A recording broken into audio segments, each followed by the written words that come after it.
काली अमावस्या की वह रात थी जब चांद आसमान से गायब हो जाता है और धरती पर सिर्फ अंधेरा ही अंधेरा छा जाता है। राजस्थान के उदयपुर जिले में स्थित एक छोटे से गांव कालीपुर में एक पुराना हवेली खड़ी थी। हवेली जिसका नाम था रावत महल। यह महल पिछले 70 सालों से वीरान पड़ा था और गांव के लोग इसे भूतों का घर कहकर बुलाते थे। अर्जुन सिंह 28 साल का एक पत्रकार दिल्ली से इस गांव में आया था। उसे अपनी न्यूज चैनल के लिए एक खास स्टोरी करनी थी, भारत के सबसे डरावने भूतिया स्थान। अर्जुन को भूत प्रेत में बिल्कुल विश्वास नहीं था। उसका मानना था कि यह सब अंधविश्वास है और लोगों के डर का फायदा उठाने के लिए बनाई गई कहानियां हैं। शाम के 6 बजे थे जब अर्जुन अपनी गाड़ी से उतरकर गांव के मुखिया राम सिंह जी के घर पहुंचा। राम सिंह जी 60 के पार के एक बुजुर्ग व्यक्ति थे जिनकी आंखों में एक अजीब सा डर झलकता रहता था। नमस्ते राम सिंह जी, अर्जुन ने हाथ जोड़कर कहा। मैं दिल्ली से आया हूं आपसे रावत महल के बारे में बात करने के लिए। राम सिंह जी का चेहरा एकदम पीला पड़ गया। उन्होंने डरी हुई नजरों से अर्जुन को देखा और धीमी आवाज में बोले, बेटा यहां से वापस चले जाओ। आज अमावस्या की रात है। इस रात को यहां रुकना मतलब मौत को न्योता देना है। अर्जुन हंसते हुए बोला, अरे अंकल जी, ये सब अंधविश्वास है। मुझे सिर्फ उस महल की हिस्ट्री चाहिए। वहां क्या हुआ था, लोग क्यों डरते हैं। राम सिंह जी ने एक गहरी सांस ली और बोले, बैठो बेटा, तुम्हें सच्चाई जानने का इतना शौक है तो सुनो, लेकिन फिर मत कहना कि मैंने तुम्हें नहीं चेताया था। हवा में एक अजीब सी ठंडक थी। दूर से कहीं कोई उल्लू बोल रहा था और पेड़ों की पत्तियां सरसरा रही थीं। राम सिंह जी ने धीमी आवाज में कहना शुरू किया, यह बात 1952 की है। रावत महल में ठाकुर विक्रम सिंह रावत अपनी पत्नी महारानी कमला देवी और अपनी 6 साल की बेटी रूप कुमारी के साथ रहते थे। ठाकुर विक्रम सिंह बहुत ही क्रूर और निर्दयी इंसान था। वह अपनी प्रजा पर 1952 की है। रावत महल में ठाकुर विक्रम सिंह रावत अपनी पत्नी महारानी कमला देवी और अपनी 6 साल की बेटी रूप कुमारी के साथ रहते थे। ठाकुर विक्रम सिंह बहुत ही क्रूर और निर्दयी इंसान था। वह अपनी प्रजा पर अत्याचार करता था और गांव की औरतों की इज्जत से खेलता था। अर्जुन ध्यान से सुन रहा था और अपनी डायरी में नोट्स बना रहा था। राम सिंह जी आगे बोले, एक दिन गांव की एक सुंदर लड़की मीरा से ठाकुर साहब ने जबरदस्ती करने की कोशिश की। मीरा के पिता और भाई ने इसका विरोध किया तो ठाकुर साहब ने उन्हें मरवा दिया। मीरा 10 साल की थी के साथ बलात्कार के बाद उसे भी मार डाला गया। हवा की आवाज तेज हो गई थी और खिड़कियां धड़धड़ाने लगी थीं। लेकिन मरने से पहले मीरा ने ठाकुर साहब और उनके पूरे खानदान को श्राप दिया था। राम सिंह जी की आवाज में कंपन आ गया था। उसने कहा था, हे राक्षस, जैसे तूने मेरे साथ और मेरे परिवार के साथ अन्याय किया है, वैसे ही तेरा और तेरे खानदान का नाश हो। हर अमावस्या की रात तू और तेरा परिवार मेरे गुस्से का सामना करेगा।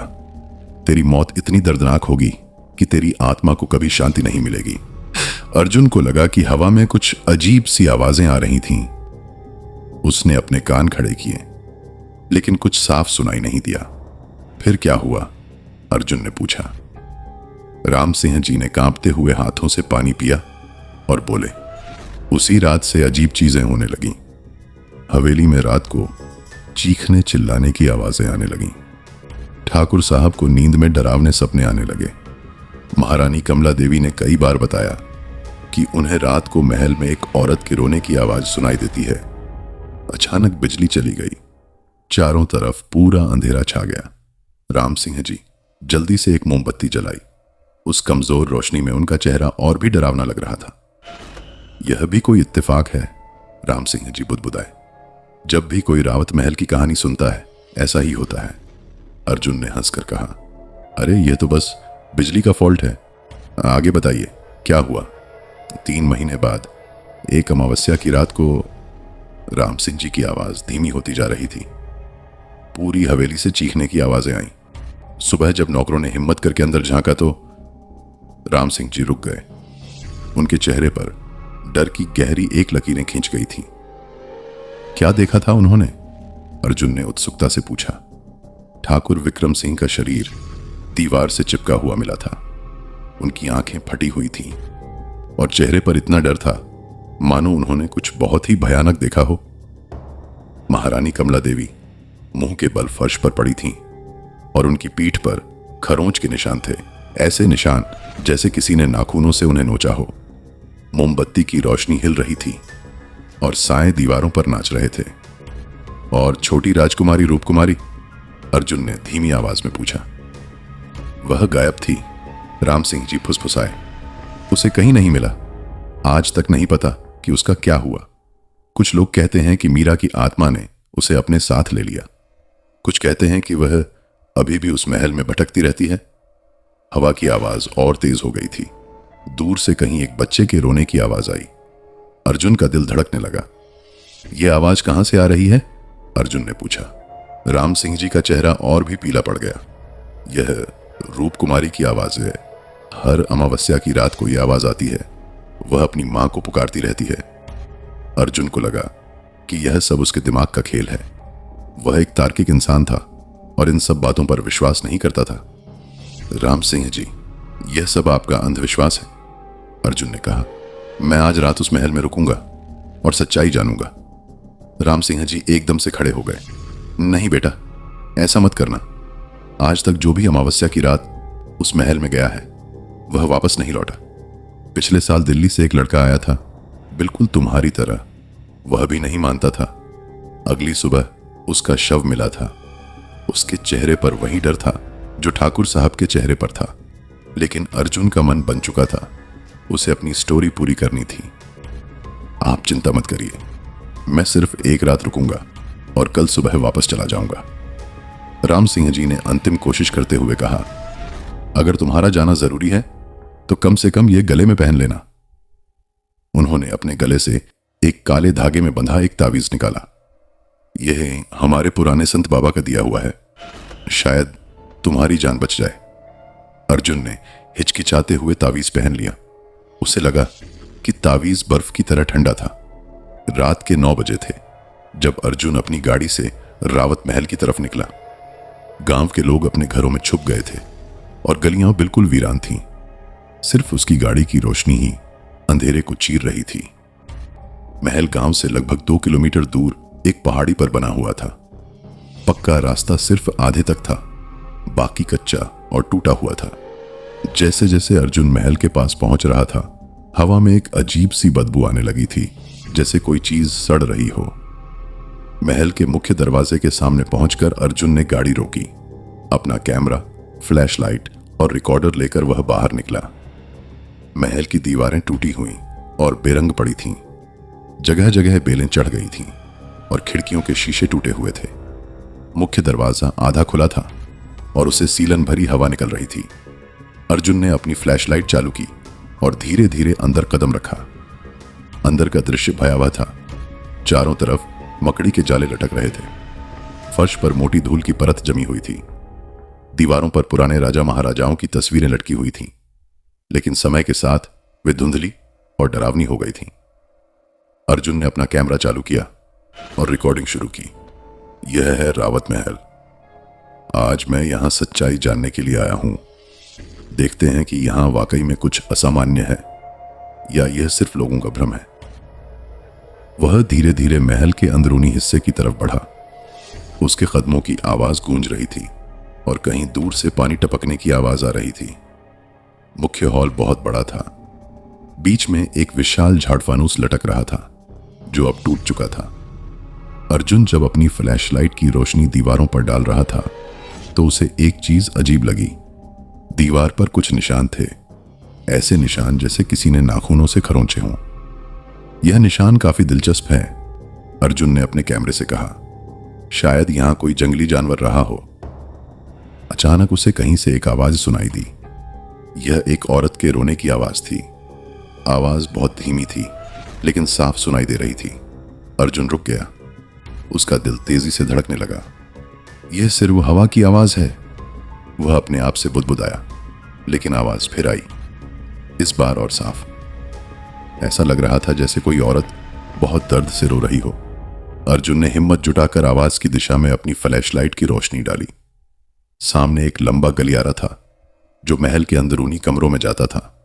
वह धीरे धीरे उस गलियारे में आगे बढ़ा। दीवारों पर जगह जगह दरारें आ गई थीं और कहीं कहीं छत से घास उग आई थी। हवा में सीलन और सड़ांध की बदबू बढ़ती जा रही थी। गलियारे के अंत में 3 दरवाजे थे। बाएं तरफ का दरवाजा पूरी तरह बंद था, बीच वाला आधा खुला था और दाएं तरफ का पूरी तरह खुला हुआ था। अर्जुन ने पहले दाएं तरफ के कमरे में झांकने का फैसला किया। यह एक बेडरूम था, शायद ठाकुर साहब का। एक बड़ा सा बिस्तर बीच में रखा था जिस पर धूल की मोटी परत जमी थी। अलमारी के दरवाजे टूटे हुए थे और कपड़े बिखरे पड़े थे। अर्जुन जब कमरे की जांच कर रहा था तो अचानक उसे किसी के सांस लेने की आवाज सुनाई दी। वह एकदम से रुक गया और चारों तरफ देखा। कोई नहीं था। यह सिर्फ मेरा भ्रम है, वह खुद को समझाने की कोशिश करता रहा। लेकिन फिर उसे अपनी गर्दन के पीछे कुछ महसूस हुआ, जैसे कोई उसकी गर्दन पर सांस छोड़ रहा हो। वह तुरंत पीछे मुड़ा, लेकिन वहां कोई नहीं था। उसका दिल अब बहुत तेजी से धड़क रहा था। गले में बंधा तावीज और भी ठंडा हो गया था और वह उसकी छाती को छू रहा था। अर्जुन ने दूसरे कमरे की तरफ जाने का फैसला किया। बीच वाला कमरा रसोई था। यहां पुराने बर्तन बिखरे पड़े थे और चूल्हे पर राख जमी हुई थी। एक कोने में पानी का घड़ा रखा था जो अब टूट चुका था। अचानक रसोई में रखे बर्तनों में से एक गिरकर फर्श पर गिरा। आवाज इतनी तेज थी कि अर्जुन चौंक गया। ये सिर्फ चूहे होंगे, वह बुदबुदाया। लेकिन जब उसने अपनी फ्लैशलाइट उस तरफ की तो वहां कोई चूहा नहीं था। बर्तन अपने आप गिरा था। अब अर्जुन को सच में डर लगने लगा था। उसने तीसरे कमरे की तरफ जाने से पहले एक गहरी सांस ली। तीसरा कमरा, बाईं तरफ वाला, सबसे डरावना था। यह एक बच्चों का कमरा था। एक छोटा सा बिस्तर, खिलौने और किताबें बिखरी पड़ी थीं। दीवार पर एक छोटी राजकुमारी की तस्वीर लगी थी, शायद रूप कुमारी की। अर्जुन जब उस तस्वीर को ध्यान से देख रहा था तो उसे महसूस हुआ कि तस्वीर की आंखें उसका पीछा कर रही हैं। जहां भी वह जाता, तस्वीर की आंखें उसे देखती रहती। यह सिर्फ ऑप्टिकल इल्यूजन है, अर्जुन ने खुद से कहा। लेकिन फिर उसे एक छोटी बच्ची के गाने की आवाज सुनाई दी। आवाज बहुत धीमी थी लेकिन साफ थी। अम्मा कहां हो? अर्जुन का खून सूख गया। यह सच में किसी बच्ची की आवाज थी। उसने हिम्मत करके आवाज दी, कौन है वहां? कोई है क्या? आवाज रुक गई। चारों तरफ सन्नाटा छा गया। अचानक कमरे का तापमान बहुत ठंडा हो गया। अर्जुन की सांस दिखाई देने लगी। उसे लगा कि कमरे में कोई और भी है। वह धीरे धीरे कमरे से बाहर निकलने लगा। लेकिन जैसे ही वह दरवाजे के पास पहुंचा, दरवाजा अपने आप बंद हो गया। अर्जुन ने दरवाजे को धक्का दिया लेकिन वह नहीं खुला। वह फंस गया था। कोई है, मुझे बाहर निकालो, वह चिल्लाया।